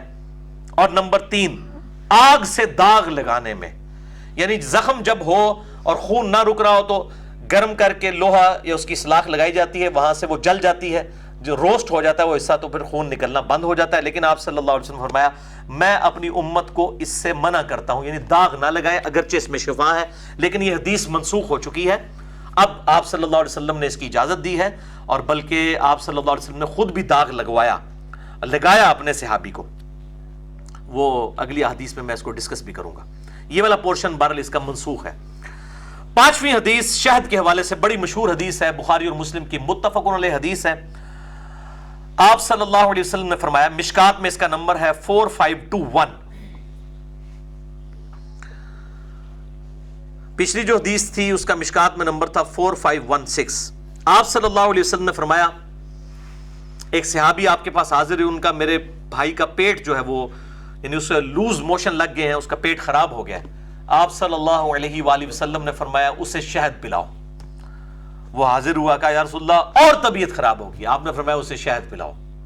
3 بار ایسا ہوا، اور وہ ہر دفعہ حاضر ہوا یہ بات کہتے ہوئے کہ طبیعت مزید بگڑ گئی ہے۔ 4تھی دفعہ آپ صلی اللہ علیہ وسلم نے فرمایا اللہ کا کلام سچا ہے، یعنی سورہ النحل آیت نمبر 69 کہ فیہ شفاء للناس، شہد کے اندر شفا ہے لوگوں کے لیے، اور تیرے بھائی کا پیٹ جھوٹا ہے۔ اسے 4تھی دفعہ بھی کہا کہ شہد پلاؤ، یعنی اب اس کا پھر ظاہر ایمان کا لیول اس لیول تک پہنچ گیا نا، صرف شہد پینے سے شفا نہیں ہوگی، یقین بھی ہونا چاہیے۔ اور جب 4تھی بار شہد پیا تو وہ بالکل ٹھیک ہو گیا، الحمدللہ۔ تو یہ شہد جو ہے یہ بہت امپورٹنٹ چیز ہے اور آزمودہ چیز ہے، حکیم بھی اسی لیے شہد ریکمینڈ کرتے ہیں اکثر بیماریوں کے اندر۔ 6ٹھی حدیث وہ داغ لگوانے سے متعلق، جو میں کہہ رہا تھا کہ اس حدیث میں یہ والا حکم جو ہے منسوخ ہے، داغ لگانے کی اجازت ہے، وہ صحیح مسلم میں حدیث ہے، اور امام ترمذی نے باقاعدہ اس طرح کی ساری احادیث جمع کر کے باب باندھا ہے کہ داغ لگانے والا جو معاملہ ہے یہ منسوخ ہے، اس میں رخصت کا بیان۔ صحیح مسلم میں حدیث مشکات میں ہے 4518۔ سعد ابن معاذ کو جو ہے وہ جو اوس کے سردار تھے، ان کو تیر لگا اور ان کی رگ میں سے جو ہے خون نکلنا شروع ہو گیا، رگ ان کی جو ہے وہ کٹ گئی، تو آپ صلی اللہ علیہ وسلم نے اپنے مبارک ہاتھوں سے وہ تیر کا جو اگلا حصہ ہوتا ہے لوہے والا، اس کو گرم کر کے ان کو داغا تاکہ وہ خون رک جائے، خود آپ صلی اللہ علیہ وسلم نے۔ تو یہ حدیث پھر اس کو منسوخ کر دے گی جو پچھلی حدیث ہے جسے آپ صلی اللہ علیہ وسلم نے ممانعت والا آپ سے قول آیا۔ اور پھر داغنے کے بعد آپ صلی اللہ علیہ وسلم نے ان کو چھوڑ دیا، تو کچھ عرصے کے بعد اس میں پیپ پڑ گئی، ورم آ گیا، تو پھر آپ صلی اللہ علیہ وسلم نے اس کو صاف کر کے دوبارہ اس کو داغا۔ تو یہ داغنے والا معاملہ ابھی بھی جنگوں کے اندر جو ہے وہ ایک آزمودہ چیز ہے. بہرحال اگر کوئی اس کو استعمال نہ کرے تو وہ افضل ہے، لیکن استعمال کرنا جائز ہے داغ والا طریقہ. اور وہ اگلی حدیث ہے 7ویں، جس کو میں ڈسکس کروں گا بڑی ڈیٹیل کے ساتھ. وہ حدیث ہے اور ورڈ بھائی میں نے اس کو ورڈ ڈسکس کرنا ہے. 70,000 لوگ جو بغیر حساب و کتاب کے جنت میں جائیں گے، اور اس کے بعد انشاءاللہ آخری 8ویں حدیث. یہ میرے بھائیوں 7ویں حدیث صحیح بخاری اور صحیح مسلم کی متفقن علیہ حدیث ہے. بخاری میں ہے، اس کا جو طریق میں پڑھنے لگا ہوں 5752 اور مسلم میں 527، کہ آپ صلی اللہ علیہ وسلم نے فرمایا کہ میری امت سے 70,000 لوگ بغیر حساب و کتاب کے جنت میں داخل ہوں گے قیامت والے دن. اور یہ پوری ڈیٹیل حدیث میں بعد میں مسلم شریف سے ورڈ بائی ورڈ پڑھوں گا. اسی کا ایک طریق جامعہ ترمذی میں ہے اور مشکات میں اس کا نمبر ہے 5556. اور یہ جو بخاری مسلم کی حدیث ہے اس کا مشکات میں نمبر ہے 5295 اور 5296، لیکن مشکات میں کچھ الفاظ موجود نہیں ہیں جو بخاری 5752 اور مسلم 527 میں موجود ہے. بہرحال یہ پوری حدیث مشکات میں 5556 ترمذی کے حوالے سے موجود ہے کہ وہ جو 70,000 لوگ بغیر حساب و کتاب کے جنت میں جائیں گے، ان میں سے ہر 1000 جو ہے وہ 70,000 کو ساتھ لے کے جائے گا بغیر حساب و کتاب کے. یعنی ہر 1000 70,000 کو. ایک روایت میں نے بیان کیا تھا، وہ میں نے پڑھی ہے لیکن مجھے کہیں پہ ملی نہیں ہے. عموماً کتابوں میں لکھی ہوتی ہے لیکن اس کا کوئی مجھے اتھینٹسٹی نہیں ملی کہ ہر ایک 70,000 کو، لیکن یہ مل گیا کہ ہر 1000 70,000 کو لے کے جائے گا. یعنی یہ ٹوٹل جو ہے وہ 49 لاکھ لوگ بن جاتے ہیں بغیر حساب و کتاب کے امت محمدیہ صلی اللہ علیہ وآلہ وسلم میں جنت میں جانے والے. لیکن خالی دودھ پینے والے مجنون نہیں ہوں گے، ساتھ اس حدیث میں الفاظ ہے کہ 70,000 لوگ ہوں گے کون؟ لا یسترقون، جو جھاڑ پھونک نہیں کروائیں گے.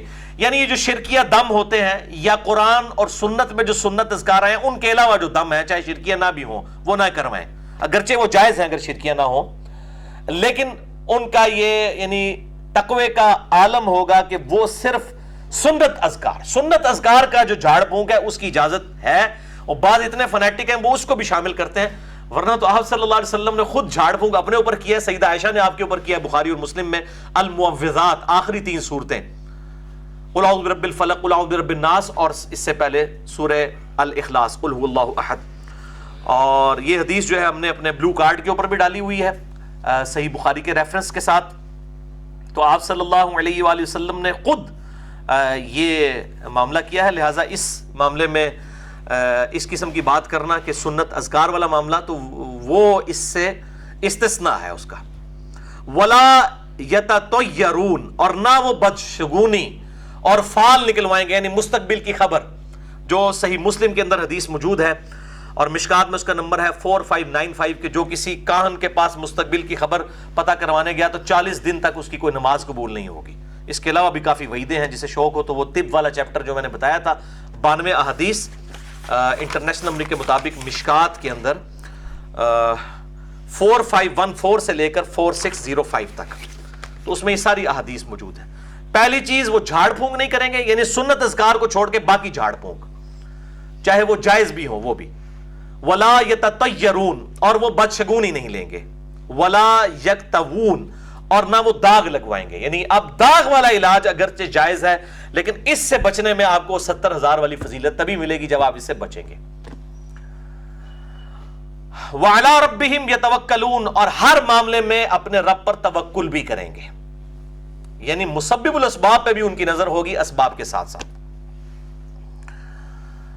تو یہ حدیث جو مسلم میں ہے وہ بڑی ڈیٹیل کے ساتھ ہے. صحیح مسلم کتاب الایمان چیپٹر میں پورا باب ہے 70,000 لوگ بغیر حساب و کتاب کے جنت میں داخل ہوں گے. یہ صحیح مسلم سے میں ورڈ بائی ورڈ وہ پڑھنے لگا ہوں. یہ جو چیپٹر ہے صحیح مسلم کا انٹرنیشنل نمبر کے مطابق حدیث نمبر 520 سے شروع ہوتا ہے اور اس میں کئی ایک طرق آتے ہیں. انٹرنیشنل نمبرنگ کے مطابق 528 تک، 520 سے 528 9 احادیث ہیں اس کانٹیکسٹ میں. اور یہ بخاری میں بھی موجود ہے حدیث، اور بخاری میں اس کا نمبر ہے 5752. بخاری میں بھی کئی ایک طرق اس کے موجود ہیں، لیکن مسلم کا چونکہ ڈیٹیل ہے میں یہ ورڈ بائی ورڈ آپ کو سناتا ہوں تاکہ اس حوالے سے جو عقیدہ ہے کلیئر ہو. اکثر لوگ ای میلز بھی مجھے کیا کرتے تھے، سوالات بھی کرتے تھے، اور کئی ایسے ہیں انہوں نے باقاعدہ مجھے ٹیکسٹ کیا جی جناب ہمارا نام یہ ہے، والد کا نام یہ ہے، جدو تسی جاؤ گے 70,000 نال لے کے ایک سانو بھی وچ پا لینا. بھائی جی سانو اپنا کوئی نہیں پتا، ہم اللہ سے امید رکھتے ہیں کہ ہم ان لوگوں میں شامل ہوں کہ جو خود بھی بغیر حساب و کتاب کے جنت میں جائیں اور لوگوں کو بھی لے کے جائیں انشاءاللہ تعالی. اللہ سے امید کی جا سکتی ہے. اللہ تعالیٰ ایسے بھائیوں کے حسن ظن کی لاج رکھے. اور اب 70,000 تو نہیں، لاکھوں میں پہنچ گئے ہیں تو ساروں کو تو نہیں یہ معاملہ ہو سکتا. آپ سب ہمارے لیے دعا کریں، ہم آپ کے لیے دعا کرتے ہیں انشاءاللہ تعالی. تو یہ حدیث جو صحیح مسلم میں ہے 70,000 لوگوں کا بغیر حساب و کتاب کے جنت میں جانا، ورڈ بائی ورڈ 527 کتاب الایمان شروع میں ہی ہے، 527 نمبر. اچھا جی، حسین بن عبد الرحمن روایت کرتے ہیں کہ میں سعید ابن جبیر کے پاس بیٹھا ہوا تھا. یہ شیعان علی میں سے تھے، حجاج ابن یوسف نے ان کو قتل کروایا. خیر التابعین میں سے ہیں سعید ابن جبیر رحمہ اللہ تعالی، ابن عباس کے شاگرد ہیں. تو انہوں نے کہا کہ تم میں سے کس نے اس ستارے کو ٹوٹتے ہوئے دیکھا جو کل رات کو ٹوٹا تھا؟ میں نے کہا میں نے دیکھا، لیکن میں اس وقت نماز میں مشغول نہ تھا بلکہ مجھے بچھو نے ڈنگ مارا تھا، اس وجہ سے میں سو نہ سکا. یعنی انہوں نے کلیریفیکیشن دی کہ یہ نہ ہو کہ آپ یہ سمجھے کہ میں کوئی عبادت گزار ہوں کہ میں رات کے وقت وہ ستارہ ٹوٹتے ہوئے دیکھ رہا تھا، بلکہ وہ مجھے بچھو کے ڈسنے کی وجہ سے اتنی تکلیف تھی کہ میں ویسے ہی رات کو جاگ رہا تھا اس تکلیف کی وجہ سے. تو میں نے بھی رات کو یہ ستارہ ٹوٹتے ہوئے دیکھا. ظاہر اوپن ایئر کے اندر لوگ سوتے تھے. تو سعید نے کہا پھر تو نے کیا کیا؟ تو انہوں نے کہا کہ میں نے اس پر منتر کروایا، وہ دم کروایا. انہوں نے کہا تم نے منتر کیوں کروایا؟ تو وہ حسین بن عبد الرحمن کہتے ہیں کہ میں نے کہا کہ میں نے اس حدیث کی وجہ سے دم کروایا ہے جو ہم سے شعبی نے بیان کی ہے اور ان سے بریدہ بن حصیب اسلمی رضی اللہ تعالیٰ عنہ نے بیان کی ہے کہ نبی صلی اللہ علیہ وسلم نے فرمایا کہ منتر فائدہ نہیں دیتا، یعنی جھاڑ پھونک اور دم کرنا فائدہ نہیں دیتا مگر صرف ڈنگ کے لیے یا نظر بد سے بچنے کے لیے. یعنی بچھو کا یا سانپ کا کوئی ڈس ہو، ڈنگنا ہو، اس کے اگینسٹ یا نظر بد لگ جائے اس کے اگینسٹ منتر کروا سکتے ہیں. جو صحیح مسلم میں حدیث ہے کہ اپنے زمانے جاہلیت کے منتر بھی مجھ پہ پیش کرو، اگر اس میں شرکیہ کلمات نہیں تو وہ کرتے رہو، وہ جائز ہے. لیکن 70,000 والی فضیلت سے محروم ہو جائے گا جو یہ والے منتر کرے گا. البتہ جو سنت اذکار والے المعوذات، 3 پناہ دینے والی صورتیں جو صحیح بخاری اور مسلم میں آتی ہیں وہ پڑھے گا تو وہ اس فضیلت میں داخل رہے گا، کیونکہ نبی صلی اللہ علیہ وسلم خود کرتے تھے اور اپنے اوپر کرواتے تھے اما عائشہ کے ذریعے جب بیمار ہو گئے. تو یہ صحیح بخاری اور مسلم میں حدیث ہے، اور بخاری میں اس کا نمبر ہے 5017. اما عائشہ کہتی ہیں میں المعوذات آخری 3 پناہ دینے والی صورتیں قل هو اللہ احد، قل اعوذ برب الفلق، قل اعوذ برب الناس، یہ 3 دفعہ پڑھ کے آپ صلی اللہ علیہ وسلم کے مبارک ہاتھوں پہ پھونک کے آپ کے ہاتھوں کو ہی آپ کے جسم پہ پھیرتی تھی، اپنے ہاتھوں کو نہیں، کیونکہ آپ کے مبارک ہاتھ. تو یہ دم آپ صلی اللہ علیہ وسلم خود کرتے بھی تھے. صحیح مسلم میں حدیث ہے، بخاری میں موجود ہے، آپ صلی اللہ علیہ وسلم کے گھر والوں میں جب کوئی بیمار ہو جاتا تو آخری 3 صورتیں پڑھ کے دم کیا کرتے تھے. تو آپ یہ جھاڑ پھونک کیا بھی کرتے تھے، کروایا بھی کرتے تھے. تو کیا آپ محروم ہیں اس فضیلت سے؟ نعوذ باللہ من ذالک. تو یہ فضیلت ہے، اس سے محروم وہ ہوگا جو ادر دین سنت وظائف. یہ بہت کریٹیکل مسئلہ ہے، یہ ابھی تک کسی نے حل نہیں کیا. سارے لوگ سنت وظائف کو بھی بیچ میں شامل کرتے ہیں، کہتے ہیں جی خود کر لیں، کسی سے نہ کروائیں ورنہ 70,000 کی فضیلت سے باہر ہو جائیں گے. یہ اکثر سلفی عالم، اہل حدیث عالم کہتے ہیں. تو میں نے کلیئر کر دیا، آپ صلی اللہ علیہ وسلم نے خود کیا بھی ہے، اپنے اوپر کروایا بھی ہے، تو آپ کو محروم کریں گے؟ نعوذ باللہ من ذالک. صحیح بخاری 5017 آپ صلی اللہ علیہ وسلم پر جھاڑ پھونک کیا اما عائشہ نے، اور آپ اپنے اوپر خود بھی کرتے تھے رات کو سونے سے پہلے. جب بیمار ہو گئے پھر اما عائشہ کرتی تھیں رضی اللہ تعالی عنہا وسلام اللہ علیہا. تو بہرحال وہ سعید ابن جبیر کو حسین تبا تابعی کہتے ہیں کہ میں نے تو اس لیے جھاڑ پھونک کروایا بچھو کے ڈسنے کے اوپر کہ حدیث پہنچی ہے، آپ صلی اللہ علیہ وسلم نے اس کی اجازت دی ہے. اب سعید ابن جبیر نے دیکھیں حدیث کا انکار نہیں کیا.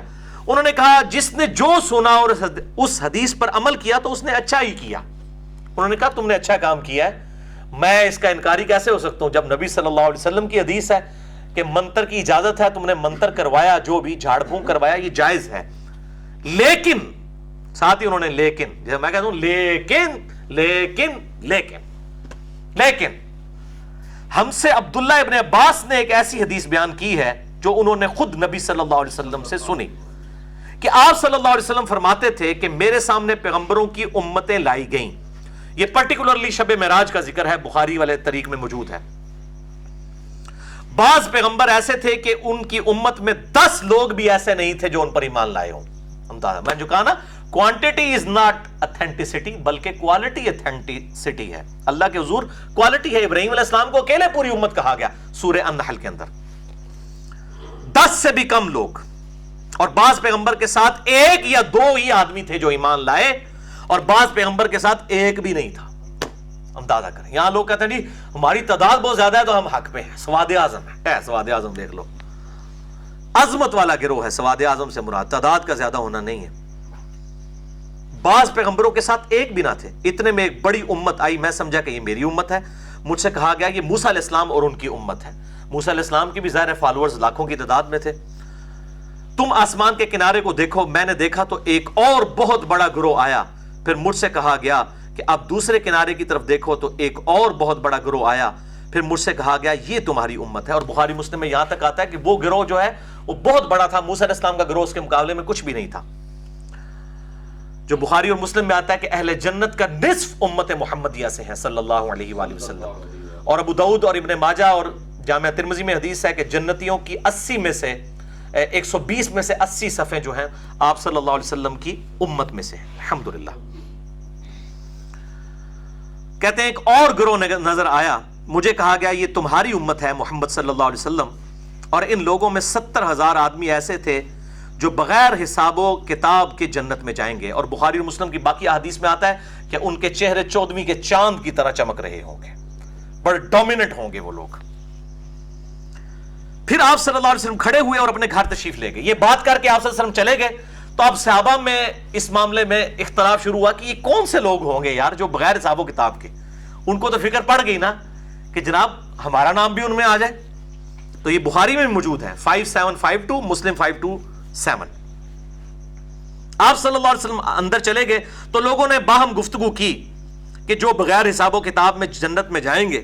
ان میں سے بعض نے کہا کہ شاید وہ لوگ ہوں گے جو رسول اللہ صلی اللہ علیہ وسلم کی صحبت میں رہے، یعنی آپ کے صحابہ کرام ہیں. بعض نے کہا شاید وہ لوگ ہیں جو رسول اللہ صلی اللہ علیہ وسلم کے بعد آئے لیکن اسلام کی حالت میں پیدا ہوئے لیکن اللہ کے ساتھ انہوں نے شرک نہیں کیا. بعض نے کچھ اور کہا. اتنے میں رسول اللہ صلی اللہ علیہ وسلم باہر تشریف لائے اور فرمایا تم کس بات میں بحث کر رہے ہو؟ انہوں نے کہا کہ آپ صلی اللہ علیہ وسلم نے ہمیں جو خبر دی تھی ہم اس کے اوپر بحث کر رہے ہیں کہ وہ بغیر حساب و کتاب کے جنت میں جانے والے لوگ کون ہیں. اب دیکھیں آپ صلی اللہ علیہ وسلم نے یہ نہیں فرمایا سارے صحابہ ہیں، نہیں، یہ سارے تابعین ہیں، سارے تبع تابعین ہیں. وہ خود لاکھوں میں بن جاتے ہیں تو 70,000 لوگ تھے. آپ صلی اللہ علیہ وسلم فرمایا یہ وہ لوگ ہیں جو نہ منتر کروائیں گے، کوئی دم نہیں کروائیں گے، یعنی سنت اذکار کے علاوہ. میں بار بار کلیئر کر رہا ہوں کیونکہ یہ منتر ادر دین سنت اذکار جو جائز ہے لیکن وہ فضیلت سے محروم کر دے گا. منتر نہیں کروائیں گے اور نہ منتر کریں گے اور نہ مستقبل کی خبر لیں گے. بدشگونی والا معاملہ بھی نہیں کروائیں گے، شگون بھی نہیں لیں گے اور اپنے رب پر بھروسہ کریں گے. اس طریق میں وہ الفاظ موجود نہیں ہے کہ وہ داغ نہیں لگوائیں گے، لیکن بخاری اور مسلم کے باقی جو طریق ہیں طرق ان کے اندر موجود ہے، داغ نہیں لگوائیں گے. یہ سن کر سیدنا عکاشہ کھڑے ہوئے. انہوں نے کہا یا رسول اللہ آپ دعا کریں میں بھی ان 70,000 لوگوں میں شامل ہو جاؤں. آپ نے فرمایا عکاشہ تم ان میں شامل ہو. الحمدللہ. آپ صلی اللہ علیہ وسلم کو اللہ تعالیٰ نے دکھا دیا. پھر ایک اور صحابی کھڑے ہوئے جو باقی روایتوں میں آتا ہے، سعد ابن عبادہ، خزرج کے سردار. انہوں نے کہا یا رسول اللہ میرے لیے دعا کریں. آپ صلی اللہ علیہ وسلم فرمایا عکاشہ بازی لے گیا. یعنی وہ صحابی بھی اس میں شامل نہیں ہے بغیر حساب و کتاب والوں میں. ادھر لوگ یزید کو جنت کے ٹکٹ بانٹ رہے ہیں. کہنا نہیں خیر ہے کلمہ دے پڑھے اسے نا، ٹھیک ہے نا جی. بغیر حساب و کتاب کے اصحاب بھی جنت میں سارے نہیں جائیں گے، ورنہ تو اشرا مبشرہ والا معاملہ تو نہ ہوتا نا، یا اصحاب بدر والا اور صلح حدیبیہ والا. وہ فضیلتیں پھر خاص لوگوں کے لیے. یہ قیامت تک امت میں ایسے لوگ آئیں گے جن میں سے اللہ تعالیٰ چنے گا اور ہر 1000 پھر 70,000 کو ساتھ لے کے جائے گا. اللہ اکبر. اللہ تعالیٰ ہم سب کو ان میں شامل فرمائے، آمین. یہ سن کر عکاشہ جب کھڑے ہوئے تو آپ صلی اللہ علیہ وسلم نے ان کے لیے دعا کر دی اور دوسرے صحابی کے لیے آپ صلی اللہ علیہ وسلم فرمایا کہ عکاشہ بازی لے گیا. تو یہ الحمدللہ فضیلت پتہ چل گئی. 70,000 بغیر حساب و کتاب کے جو جنت میں جائیں گے. نمبر 1 جھاڑ پھونک نہیں کروائیں گے، یعنی ادر دین سنت اذکار. سنت اذکار آپ خود بھی جھاڑ پھونک کر سکتے ہیں. کسی کو بھی المعوذات کا صحیح بخاری 5014 نمبر حدیث موجود ہے. اور داغ نہیں لگوائیں گے، بال یہ آپ نہیں کروا سکتے، اگرچہ جائز ہے اگر اس فضیلت میں آنا ہے. اور شکر ہے ہمارے زمانے میں تو اب یہ تقریباً ناپید ہی ہو چکا ہے طریقہ علاج. اور نہ ہی وہ مستقبل کی خبر. اب یہ والا معاملہ ہے. اب اکثر لوگ وہ 70,000 لوگ، وہ ڈاکٹر طاہر القادری صاحب بھی کہتے ہیں جی آگے آگے پیر ہوں گے، پیچھے پیچھے مرید ہوں گے، ہاتھوں میں ہاتھ ڈال کے. اے پیرے چ ایک کوالٹی موجود نے، سارا دم درود والا کام انہوں نے شروع کیتا ہوا ہے، اور ادر دن کتاب و سنت کے کر رہے ہوتے ہیں، جھاڑ پھونک اپنے بزرگوں کے بتائے ہوئے. ٹھیک ہے جی. اب یہ جو شیخ عبدالقادر جیلانی کا نام لے کے دم ڈال رہے ہوتے ہیں، تو یہ تو اس قسم کے یہ شرکیہ جھاڑ پھونک تو ان کی تو اجازت ہی نہیں ہے. اچھا، اسی طریقے سے اپنے رب پر توکل کریں گے. یہ توکل یہ ان کا مریدوں پہ توکل ہے، ان کے نذرانوں کے اوپر چل رہے ہوتے ہیں. اور مستقبل کی خبریں نہیں لیں گے. یہ تو بیٹھ کے لوگوں کو بتا رہے ہوتے ہیں تواڈے نال ہو جائے گا، تواڈے نال ہو جائے گا. بعد لگ گیا تو تیر، نہ لگا تو تکا، اور لوگ بھی یقین کر رہے ہوتے ہیں. میں ان بزرگوں کو ساروں کو چیلنج کرتا ہوں کہ میں نہیں کہتا کیا ہوگا کیا نہیں ہوگا. میں اپنا میکینیکل انجینئرنگ کا ایک فارمولا مشین ڈیزائن کا لکھ کے دیتا ہوں، جس کے اندر کچھ لیٹن زبان کے حروف ہوں گے، کچھ فرینچ کے ہوں گے، کچھ جو ہے وہ یونانی ہوں گے. اور یہ صرف مجھے مشین ڈیزائن کا فارمولا کاپی سے دیکھ کے پڑھ کے سنا دیں گے سارے بزرگ کٹھے ہو کے. میں مان لوں گا انہوں جنہوں نے میکینیکل انجینئرنگ نہیں کی ہوئی. یہ کہتے ہیں نا اللہ تعالیٰ سکھا دیتا ہے، تو اللہ تعالیٰ کو تو آتی ہے نا میکینیکل انجینئرنگ، سکھائے نا ان کو. اس طرح ہوں گے معاملات میرے بھائیو. دنیا بقدر ایفرٹ ہے. تو یہ اس قسم کے وہ ان کو پتا ہوتا ہے، بڑے نباز ہوتے ہیں. نوجوان کوئی چلے گیا، نوجوانوں کا کیا مسئلہ ہوگا؟ یہ کوئی سپلی آئی ہوگی بی اے میں، یا رشتہ نہیں ہو رہا ہوگا، یا کوئی لو میرج والا چکر ہوگا، یا ماں باپ تنگ کرتے ہوں گے، ترے جو ایک تکا وہ چھڑ دیں گے تو لگ جائے گا. وہ کہیں گے ہاں جی پتہ لگ گیا. ان کو آپ چیک کریں، آپ 10 نوجوان لے جائیں جو ینگ ایج کے ہوں اور جو دیکھنے سے شادی شدہ نہ لگتے ہوں، تو آپ لے جائیں ان کے پاس، ان بزرگوں کو کہیں کہ جناب دعا کریں ان کی شادی نہیں ہو رہی، بڑے رشتے ٹوٹ گئے، تو آپ دیکھیں ان کو پتہ لگ جائے تو پکڑ لیں. یا جن کی اولاد بھی ہوئی ہو، کوئی جنہوں کی اولاد نہیں ہوتی، وہ کہیں گے تھوڑے تے بندش ہوئی ہے، کر دیں گے. چیک کریں نا ان کو، ٹیسٹر لگائیں تو آپ چیک کر لیں. اور یہ اب میڈیا کی برکت سے ان کے سارے پول کھل رہے ہیں، ان کے سارے چٹے بٹے کھل رہے ہیں، اور سوشل میڈیا کی برکت سے اور ہمارے ٹی وی چینلز کی برکت سے اس طرح کی ساری چیزیں کھل کے نا لوگوں کے سامنے آ رہی ہیں. اور میں ان تمام ٹی وی جو اینکرز ہیں، اور خصوصاً وہ جو اے آر وائی کے اوپر آتا ہے، وہ کون سا لڑکا ہے، اقرار الحسن، میں بالکل دل سے اس شخص کی قدر کرتا ہوں کہ مجاہد آدمی ہے. اپنی لائف سٹیک پہ لگا کے اس نے ان سارے لوگوں کو ننگا کیا. اسی طریقے سے باقی چینلز والے بھی جو کر رہے ہیں، جیو والے کر رہے ہیں، یا سما والے کر رہے ہیں، یا دنیا ٹی وی والے، اس قسم کے پروگرام تمام چینلز کے اوپر چلتے ہیں. وہ شبیر تو دیکھے گا، وہ ایکسپریس کے اوپر بڑا زبردست. یہ شبیر آپ کو پتا ہے یہ لقب ہے سیدنا حسین علیہ السلام کا، تو شبیر تو دیکھے گا. تو یہ بڑا اچھا پروگرام. اس کے علاوہ قیدی نمبر کے نام سے اور بھی پروگرام لگتے ہیں. تو یہ میڈیا کے ذریعے چیزیں ہائی لائٹ ہو رہی ہیں، ان کا سارا چٹا بٹا کھل رہا ہے. اور کہتے ہیں جی یہ جعلی پیر ہے. او بھائی یہ پورا سسٹم ہی فراڈ ہے. جعلی اور اصلی والا کون سا مسئلہ ہوا؟ جعلی شراب اور اصلی شراب یہ وہی صاحب ہے جی. جعلی شراب پینے سے، زہریلی شراب پینے سے جو یہ ہو گیا، تو جناب وہ اصلی ان کو پلانا جو ہے وہ کیا جائز ہے؟ تو یہ اہم مطلب انہوں نے کہا جی جعلی اور اصلی جیڑا کٹو گے وہی لال ہے جناب، پتہ لگ جائے گا تو.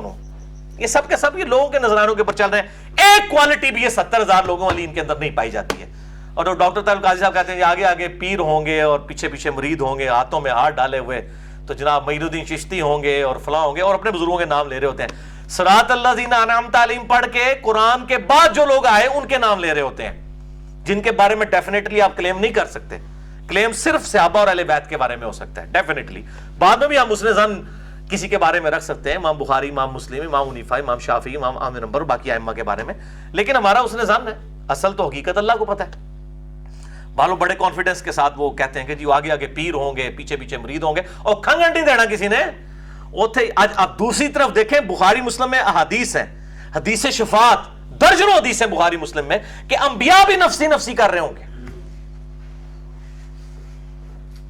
حتیٰ کہ جب نبی صلی اللہ علیہ وسلم کی دعا کی برکت سے شفاعت کا دروازہ کھلے گا، پھر انبیاء شفاعت کرنے کے قابل ہوں گے، اور پھر ظاہر انبیاء بھی شفاعت کریں گے، اور فرشتے بھی کریں گے، اور اللہ کے نیک لوگ بھی کریں گے. نیک لوگ ان انڈیا پاکستان بنگلہ دیش کے بنائے ہوئے نیک لوگ نہیں، جو اللہ تعالیٰ کے ہاں اولیاء اللہ ہیں، اولیاء الشیاطین نہیں، جو لوگوں نے خود سے بنا لیے ہیں، ان کی میں بات نہیں کر رہا.